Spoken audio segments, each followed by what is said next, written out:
임재기도의 힘 생각만 해도 응답받는다라는 저의 책 제14장 능력은 성령 충만에 나타나는 것이 아니라 권세를 사용할 때 나타나는 것이다 라는 부분 176페이지 이렇게 나가도록 하겠습니다.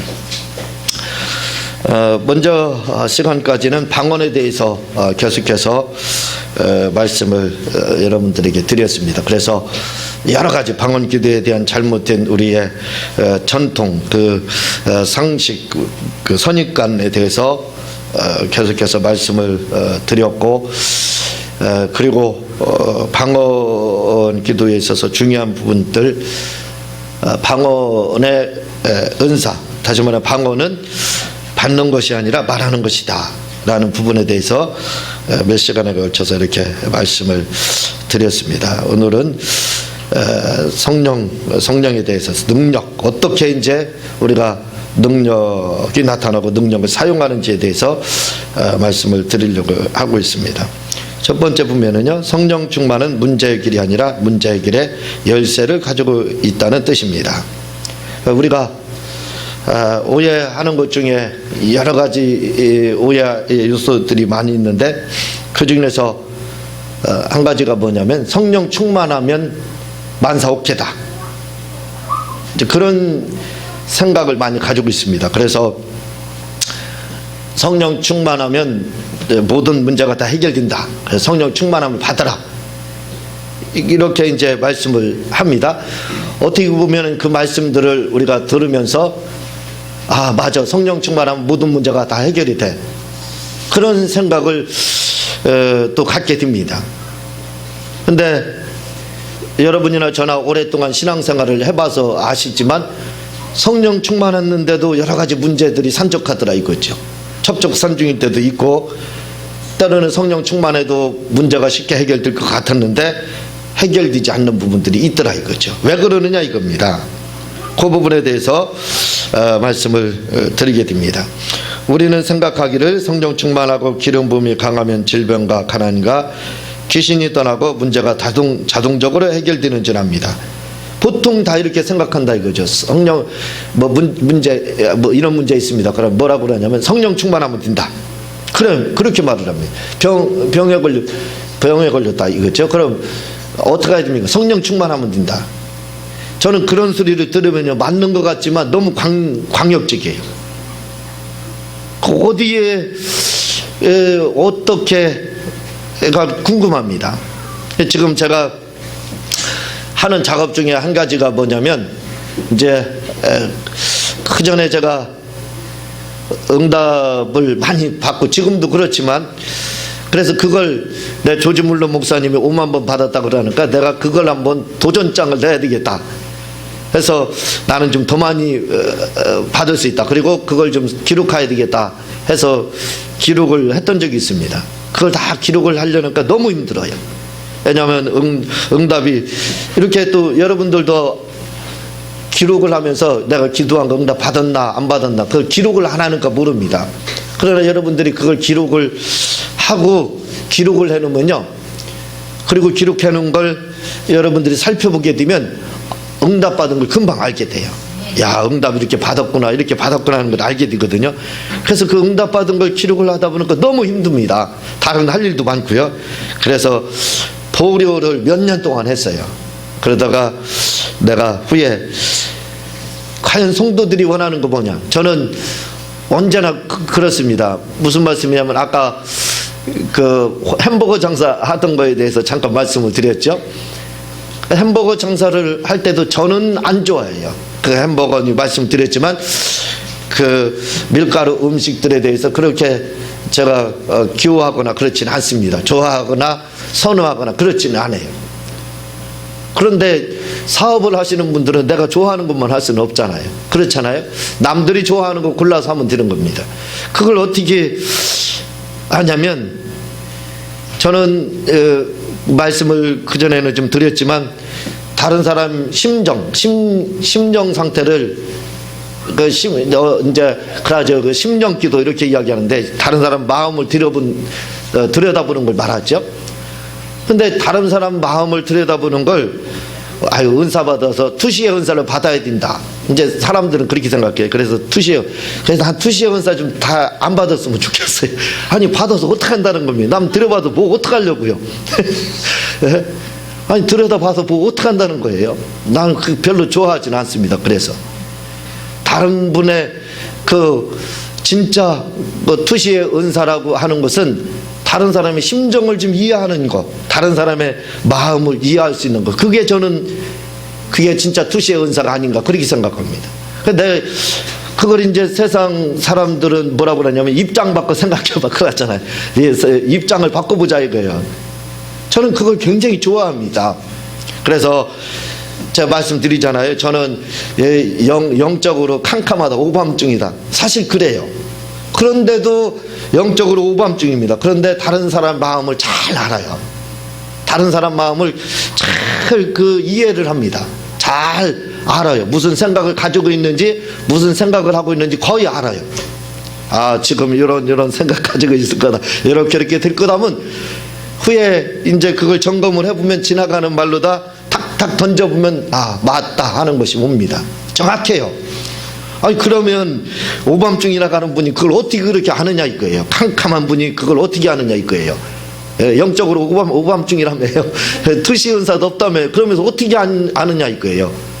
그건 제가 묵상 생활을 워낙 오래 했잖아요. 27년을 2시간 반에서 3시간 묵상 생활을 해봤기 때문에 압니다. 그 묵상할 때 무슨 생각을 하겠어요.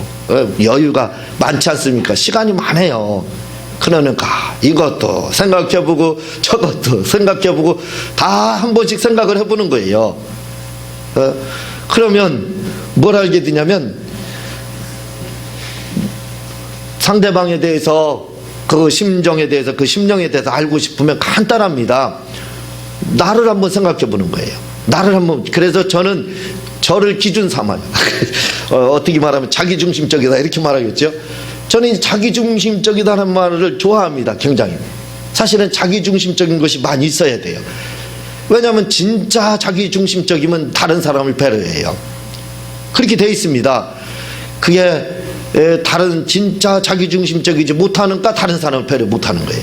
왜냐하면요, 내 상태, 저 사람이 무슨 생각을 가지고 저 사람의 심령 상태가 어떤지를 알기 위해서는 내가 그 기분으로 돌아가면 되는 거예요. 나를 중심으로. 그러니까 내 자기 중심이죠. 그러니까 내가 나라면 어땠을까? 나는 지금 그럼 무슨 생각을 가지고 있을까? 무슨 마음을 품고 있을까? 사람 마음은 도찐개찐입니다. 대통령의 마음이나 제 마음이나 똑같아요. 여러분의 마음이나 제 마음이나 다른 거 없어요. 아마 짐승하고 저하고는 다르겠죠? 그러나 사람인 이상은 똑같습니다. 거기에요. 그러니까 도찐개찐이다 이거죠. 그러니까 내가 이런 소리를 듣고 이런 말을 들었을 때 어땠을까? 만약에 내가 들으면 분명히 기분이 상한다 이거죠. 틀림없습니다. 내가 상했을 거 아니에요. 그 사람, 내가 상할 것 같으면 그 사람도 상하는 거예요. 상했구나. 그러면 그 다음에 조치가 들어가는 겁니다. 상했으면 어떡해야지? 그렇잖아요. 치유가 들어가야 되지 않습니까? 그럼 거기에 맞게 치유를 하게 되면 무마되는 거예요. 잘 해결이 되는 겁니다. 그러니까 진짜 신앙생활을 잘하는 것은 뭐냐면 자기중심적이어야 돼요. 저는 이걸 굉장히 중요시 여깁니다. 내 중심으로 모든 걸 다 생각해야 돼요. 이기주의자가 되라는 말하고는 완전히 다른 겁니다. 내 중심으로 다 모든 것을 생각해봐요. 이것도 내 중심으로, 내 심령 상태로, 내 마음 상태는 어떨까? 성도들의 마음은 어떨까? 내 설교를 듣고 성도들은 어떻게 감동을 받을까 못 받을까? 그런 걸 철저하게 한번 생각해 보는 겁니다. 저를 통해서 생각을 해보는 거예요. 그러면 답이 싹 나와요. 저처럼 IQ가 94밖에 안 되고 부족하고, 여러분들은 보통 사람들이 2% 부족하거든요. 근데 저는 5%라고 합니다. 5% 부족한 사람이에요. 근데 5% 부족하더라도 알게 돼 있어요. 그걸 끊임없이 27년 동안 했다니까요. 해서 압니다. 잘 알아요. 제가 그 주식도 해가지고 집 한 채 날렸다 했잖아요. 6천만 원 날려버렸어요. 거기서 포기해. 저는 한 번 제 손아귀에 들어오면 포기는 몰라요. 10년이고 20년이고 포기를 모릅니다. 그래서 어떤 경우는 20년 만에 막 깨달을 때가 있어요. 참 즐깁니다. 그 끈기 하나 있나 봐요. 그게 있어요. 그래서 이 날렸지만 이 부분도 끊임없이 손을 뗐습니다. 손을 떼고도 10년 가까이 지켜보는 거예요. 포기하지 않고 내가 언젠가는 너를 정복할 거다. 내가 너랑 싸워서 이길 것이다. 주식과 싸워서 어떻게 이깁니까? 그러나 그런 마음을 가지고 연구를 하고 또 합니다. 이번 탈무드 3에 주식의 원리에 대해서 나와요. 이기는 원리, 승리의 원리. 틀림없습니다. 그래서 올해는 내가 이 원리를 썼으니까 이 원리대로 내가 한번 해봐야 되겠다 해가지고 1월 달부터 지금까지 원리를 했어요. 그래서 10만 원을 투자했습니다. 그래서 지금 70% 수익을 올렸어요. 17만 원이 됐습니다. 그래서 저는 한 6천만 원 잃었잖아요. 이걸 계속해서 10만 원을 가지고 100만 원을 만들고 1000만 원을 만들 거다. 더 이상 투자는 없다. 더 이상 투자해서도 안 돼요. 주식은 자꾸 이거 조금 투자하면 더 되겠지 해서 투자해서 망하는 겁니다. 처음부터 크게 투자하는 사람 없어요. 처음엔 조금 조심스럽게 하다가 조금만 더 하면 될 건데 조금, 그래서 돈을 끌어다 써서 깜통 차는 겁니다. 후에. 그게 아니에요. 저는 반대입니다. 10만 원 투자해서 100만 원, 1000만 원 이렇게 만들려고 그래요. 그 원리가 있습니다. 그런 것처럼 그것도 사람의 그 수많은 사람이죠. 알지 못하는, 눈에 보이지 않는 수많은 적들이라고 할 수 있죠. 그 적들의 심리를 다 알아야 됩니다. 주식도 어떤, 지금 그걸 보고 차트라고 하는 것을 보고 어떤 심리가 지금 작용하고 있을까 해서 그걸 보는 거예요. 그걸 어떤 심리로 지금 움직이고 있는지, 지금이 어떤 심리 상태인지 주식도 그게 보여요. 그래서 거기에 맞게끔 딱딱 들어왔다 나갔다 해서 그렇게 70% 수익률이 올렸는데 100%까지 올려야 돼. 압니다. 왜냐하면 기본 원리가 5월달까지거든요. 5월달까지는 무조건 상승이에요. 빠졌다 올랐다 하는 게. 이게 20년 30년 주식의 반복입니다. 주식은 반복되는 거거든요. 그러니까 5월달까지는 어쨌든 오르게 돼 있어요. 빠졌어도 안심하고 들어가도 되기 때문에 들어갔다 나와. 그 이후에는 올해는 아마 그 5월달 이후에 투자하면 큰 손해를 보게 됩니다. 한 12월 달 정도에 올해는 투자를 그 위에 손 띄고 12월 달에 가야 돼요. 그 흐름이라는 게 있어요. 그걸 알고 있기 때문에 이렇게 자신 있게 말씀드리거든요. 틀리는지 안 틀리는지는 이제 한 6월 달 이렇게 접어들어서 보면 아시게 될 겁니다. 왜 이런 말씀을 하는지 알게 될 거예요. 그것도 무식하고 머리도 나쁘고 그런 사람이에요. 뭐 IQ도 딸리는 사람이고, 그런데 모르다 사람의 심령을 볼 줄 알으면 돼요.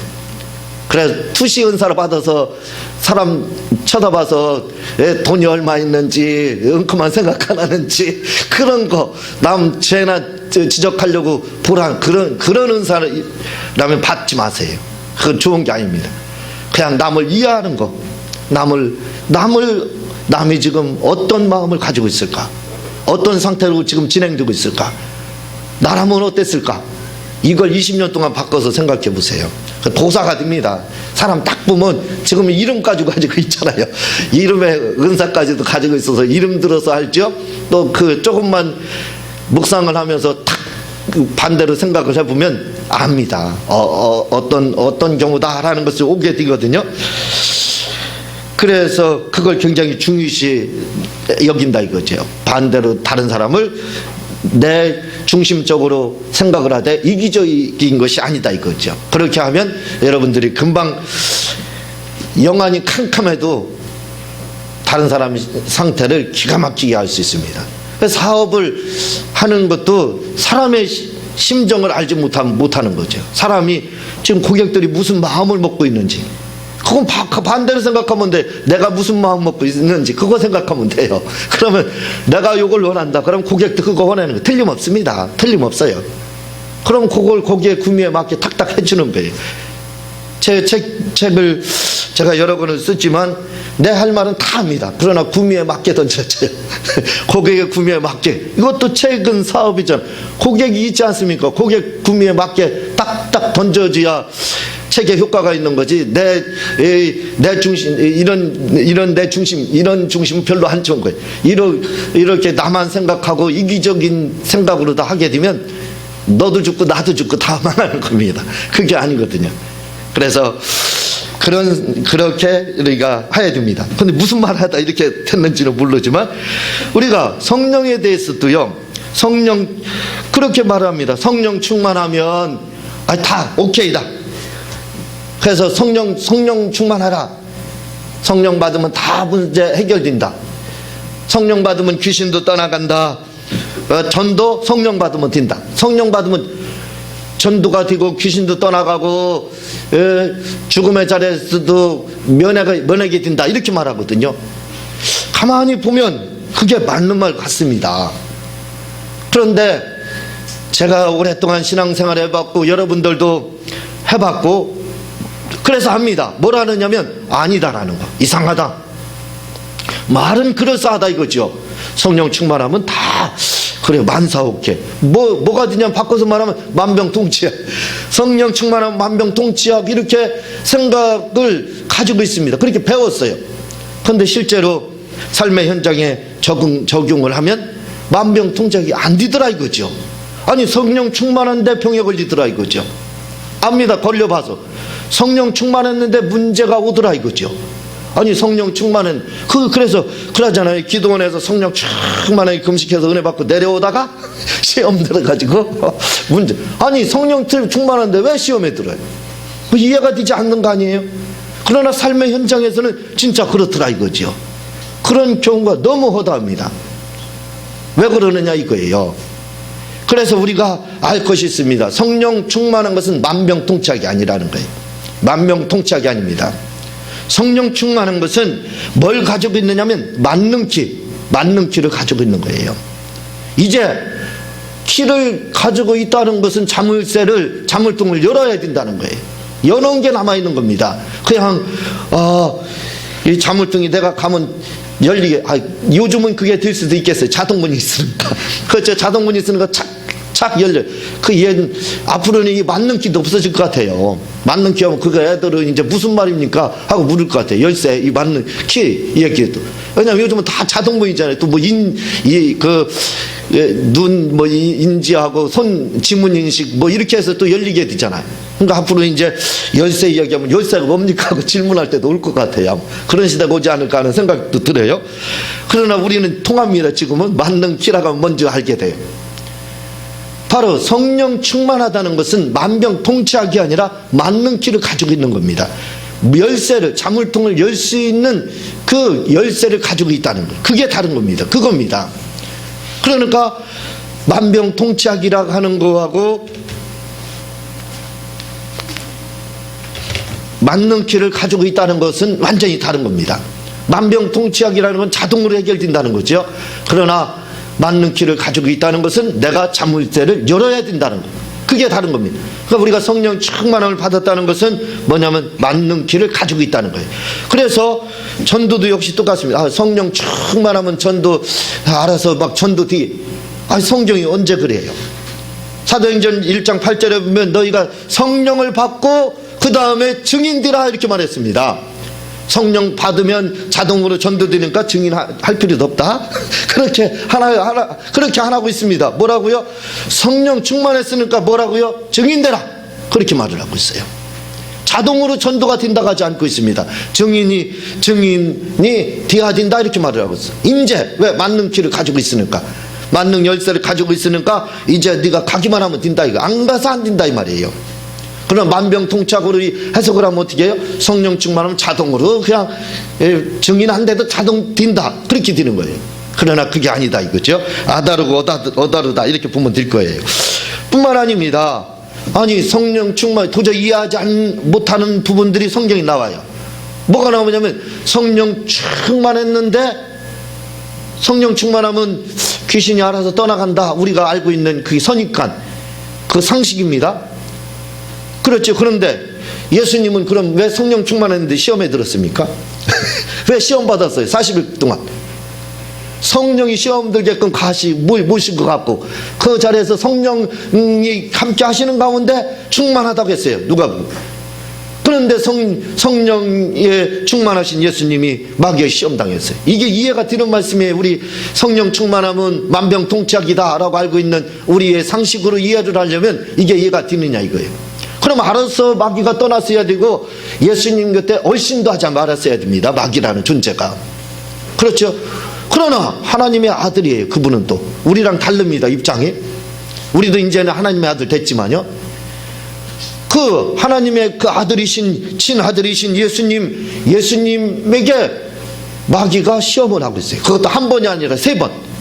그리고 예수님이 축사를 물러가라, 떠나가라, 사단아 물러가라 하니까 그때서야 떠났다는 겁니다. 너무 신기하잖아요.